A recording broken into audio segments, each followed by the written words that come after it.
Welcome to Château de Laubade.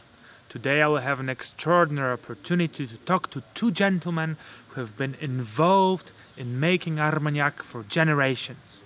Arnaud and Denisem Lesgourgues will tell me how to enjoy armaniak properly and what is okay and what is not. Let's go and check it out.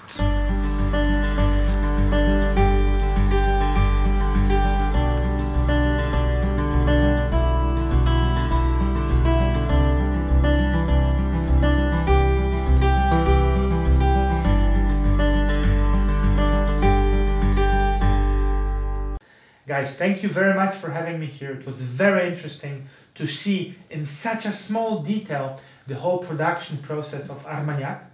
I have to confess openly that I never knew it is so unique, and it's not that you know about some alcohols, like you understand making whiskey or rum, and you can come and say you understand armaniak. You don't, because it's very, very unique to its tradition, to its culture, to its history, and to the production process. It was very interesting to see, but now I would like you to take me with a first-hand experience to the real world of tasting armaniak. So we know how it's made, but now I would like to know how to enjoy it best, not according to what I imagine, but because I already see tonic, which surprises me a bit. I will ask questions about it, but I would like to know how you, native people to Gascony, enjoy armaniak and how you like it most. So please tell me, I'm very curious. Thomas, first, thank you for coming from so far and to come to join us in Gascony. Pleasure, you know. And now to have the most important, the tasting. Tasting is most important, and coming is pure pleasure. So let's go. So you figure out that we're in Gascony. Yes. So Gascony is probably one of the top region for the fine and most diverse food in France. Mm-hmm. So I believe that armaniak has always been linked to the art of the food and the fine food and the gastronomy. Mm-hmm. So in reality, we enjoy armaniak with food, closely with the enjoyment of a Mm-hmm. meal. It can be a lunch or it can be a dinner, Mm-hmm. and armaniak will be the perfect link between the meal and the dessert, Mm-hmm. and towards the after dinner. So it's more like digestif, or is it more like something you pair with food? It's both. It's both? You can really pair armaniak with food. Mm-hmm. I of course imagine pairing armaniak with dessert, with a tart, with a pie, with any kind of nice fruity and sweet desserts.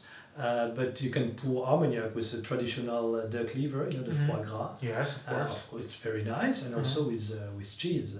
I remember my grandfather using a few drops of armaniak and melting it with blue cheese. Mm-hmm. You can imagine all the flavors released by it. So we can have armaniak after food. We can have armaniak with food, like with tarts, with blue cheese.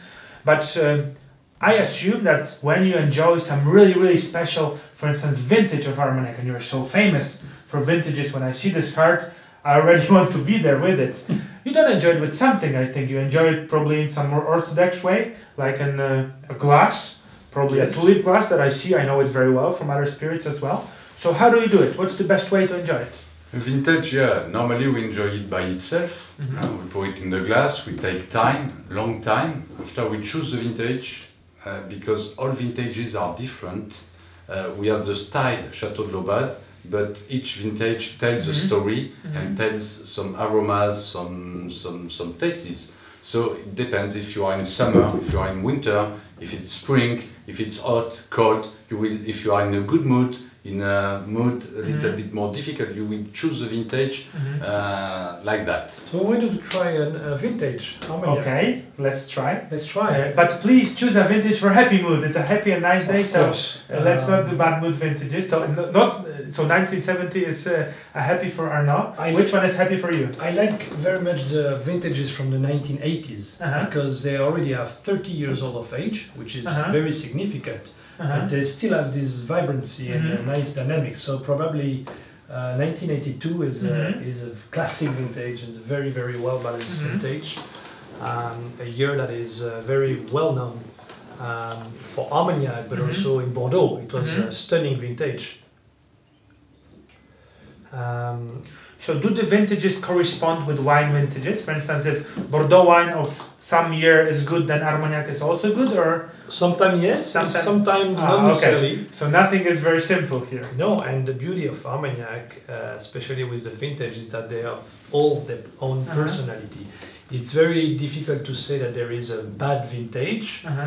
We are very careful about distilling and aging our Armagnac, and they should translate complexity and authentic profile of the specific vintage. But they are all, I think, very nice. They just are all different from one to the other. The ones you talk about, I usually associate with tobacco leaves, leather, also raisins, of course grapes. But here, I almost feel like citrus notes a little bit, like maybe some orange skins or something. This is what's fantastic in Armagnac.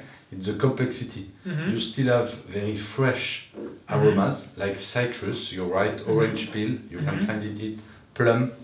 But we have you can find also more complexity with tobacco aromas, with honey aromas, with spicy aromas, and this is the big strength of Armagnac to mix these two big types of aromas, freshness and richness.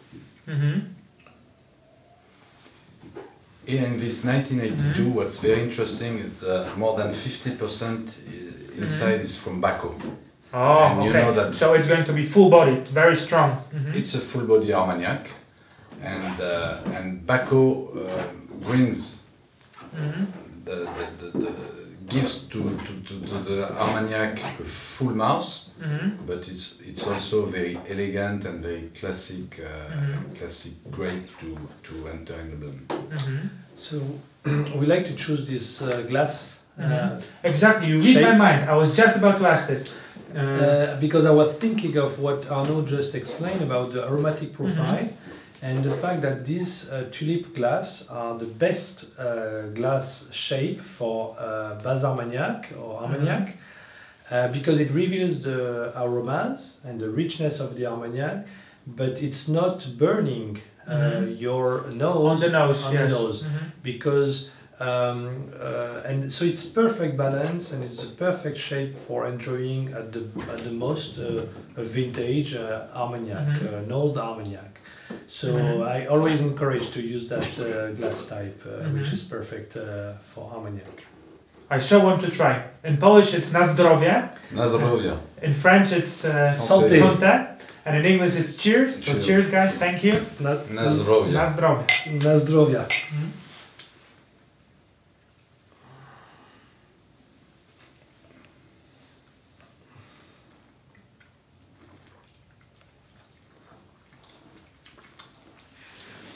So that's the Baco, the full-bodied. It's very powerful flavor, and also it's what I like. Well, I had many before, but what I like about Château de Laubade is that it is so easily drinkable. It is so easily drinkable. It's my first contact, my tongue with alcohol for many hours now, but still very smooth, very easily going in and lingering around the mouth. So it stays there, and I feel that, of course, it's warming. It's a little bit spicy, but not so much. And then it stays with chocolatey, with dry fruit, with things like this, lasting. I'm glad that you say that it's very easily enjoyable because we have a lot of feedbacks from other brown spirit drinkers, including Scotch whiskey or American whiskey drinker, that are really realize that Armagnac is very approachable, and it's not aggressive in the mouth. It's of course it's a spirit. It's warming up. And it's full body and it's rich. However, it's not burning, and it's the enjoyment of the finest Armagnac. That's the beauty of the pedigree of this Armagnac. I think you can taste an Armagnac for its its flavor and it's the fact that it's not burning at all. I think that's the proof of a fine Armagnac. It is very approachable. This is the same thing I thought about the Hors d'Âge. First time I had it, I said, wow, this is this is an expression that is very easy to drink. It's very easy to approach. This is something I would probably bring to a person who has no experience with spirits, and I wouldn't like to scare that person. You know, we bring some, I don't know, powerful whiskey or something, and that person will not be able to enjoy it. And with this, you come in and they say, "Wow, it's sweet, it's nice, it's like a dessert thing." So, plus, someone who is not wanting to drink so much don't need to drink a lot. Exactly. Because armaniak is so scented, it's like a perfume that, for example, you can enjoy on the nose and just have a few drops on your mouth, on your lips, and it's already a full pleasure. I think this about it's about all perfectly aged spirits, that really the pleasure is contained in minimal volume. So you need few milliliters to fully enjoy. You don't need to drink a bottle, 5 cocktails, be drunk. No. And long time, because the aftertaste is very long. So you don't need a lot, and you keep the taste. And there is no aftermath. You have no problems on the next day if you just have 2 glasses or 3 glasses. Yes. Guaranteed. Yes, guaranteed. Unless you enjoy it too much. You know why also? And you try 2 decades. You know why? Because you experienced it yesterday evening. But because here in Château de Laubade our policy is 100% natural, we don't add anything else.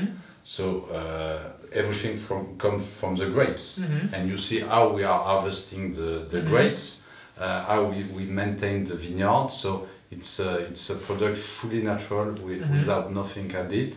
So very easy for the day after to feel very well and to recover. Sometimes people who have had a lot of alcohol during a night, and the day after, if they feel bad, it's because sometimes the spirit have contained some residual sugar or some caramel or artificial flavoring, you know. And so for us, it's completely forbidden to add anything. Yes, I still think the best way to save your head is not to drink a whole bottle yourself. That's probably the safest way. But indeed, what you say is very, very important. Okay, thanks for that. Now the difficult question is, I don't know if it's difficult, but it's a question controversial. I have to ask about it. So what's the tonic doing here on the table? Tonic is, is a nice accompaniment for armaniak, and to be very honest with you, it's not a discovery, but it's probably another way of enjoyment of armaniak. Probably not very common to see everywhere and all the time, because we mentioned that armaniak is the perfect after dinner accompaniment. But in the long years ago, armaniak have always been consumed also with sparkling water or with a few ice cubes. It's not just being consumed on its own. So it's not completely new, but it's probably a new way of enjoying aperitif, for example. So before lunch or before dinner, by using the best ingredients. So if you choose a very fine armaniak, younger in style and in flavor, like a VSOP, for example, and you choose a fine tonic water, you could enjoy a twist of the famous gin and tonic. Instead of using the gin, you use the armaniak. So I understand that this is a gate that opens for armaniak to join with the world of cocktails. So there are probably some mixologists that come up with some cocktails based on armaniak? Yes, now that cocktail is very important in part of the consumption in bars and restaurants. Armaniak, like whiskey or cognac or other spirits, are very suitable to a cocktail, like a cocktail base. But again, of course, then you choose VSOP. Yes, again, you have to choose a lighter armaniak, a younger armaniak, a more fruity armaniak, an armaniak that will have less woody and less tannins.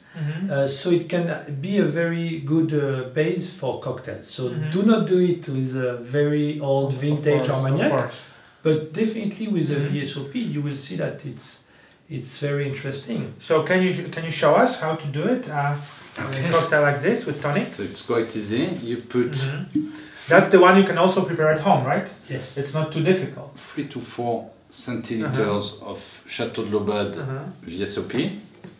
Okay. I like when it's really fresh. So I'm going to put 3 or 4 ice cubes. It depends a little bit the size. 4, it's okay. It's really easy. Huh? Yellow lime. This is not open. I'm going to open it right away. And just top it up with tonic. Yes. Okay, I could do that. There are some cocktails that you look at mixologists or bartenders how they make them, and you would never make them at home. And that's the thing about the armaniak and tonic. It's super easy to make. Super easy to make, yes. Just the rule, and which is important, is choose the best ingredient. So choose a Laubade armaniak and choose a fine tonic, natural tonic. The bitterness is a nice balance, because you feel it's armaniak, you feel it's not gin, you feel it's different, you feel the grapes, and then the bitterness finishes with the tonic. So I like. You know, here we welcome friends, we welcome customers, and where I'm very surprised is the women, how they like that, because it's elegant, fresh, really easy to drink, not sugary, not too sweet, and 100% natural, because the tonic is also natural, and women, they love it. So Arnaud, I see this box next to you, I'm looking at it all the time. I'm also a cigar smoker, so I'm very interested. We know that you can enjoy armaniak with cigars, which is very nice, they go together nicely. Also I see Château Laubade has a beautiful history with cigar people who are involved, or even iconic for cigars. So what are your criteria? How do you choose or select cigars and armaniak? How do you form the couple? Do you do vintages, or do you think it should be a little bit more like maybe VSOP, XO with cigar? How do you do it? What's the best way to enjoy it? For us, it's very important to choose the cigar and to choose the armaniak. We are not going to smoke any cigar with any armaniak. And as you were saying, for us it's iconic. Our grandfather was smoking cigar. Our father was smoking cigar, and as you said, a big history, he met Alejandro Robaina, who resist against Fidel Castro. First time he came in France, he came to visit my father in Château de Laubade. So it's iconic in Château. Yes, I showed the pictures, this is really today I have a couple of incredible souvenirs. Today I have a couple of ideas. For example, we can smoke for somebody who likes small cigar, we can smoke a Corona from Romeo and Juliet with the 1982, it would have been perfect.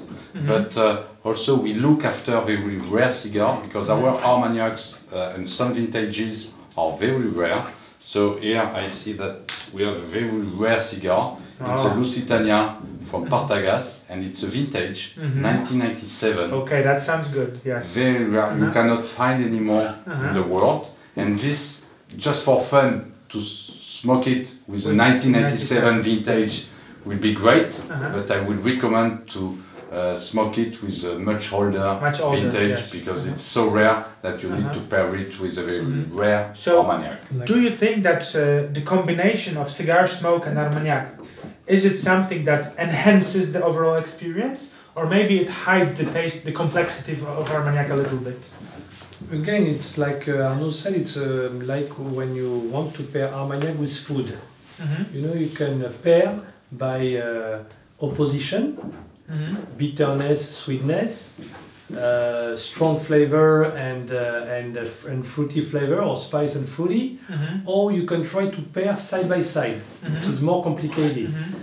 Sweetness of a cigar and sweetness of the armaniak, or spiciness of a cigar and spiciness of armaniak. So there is not exact rule. So the best way is to enjoy different, different cigars, different armaniak, and to make its own. So it's all about experimenting. Yes. It's all about exploring, finding the way. And arguing. Sometimes arguing, you could argue, tell me, no, Denis, this cigar should go. And I will tell you, no, this armaniak is better for this cigar, you know? And that's part of what we like, you know, when the conversation lows up. It's a conversation booster also. You have things to talk about. It breaks the ice. Exactly. Okay, guys, very interesting knowledge. I have to work on my armaniak and tonic, finish my 1982, and also maybe smoke something. So thank you very much for the conversation, and let's enjoy it as it's supposed to be enjoyed and just derive pleasure from it. Thanks a lot. Thank you, Thomas. Thank you. Thank you. What's that?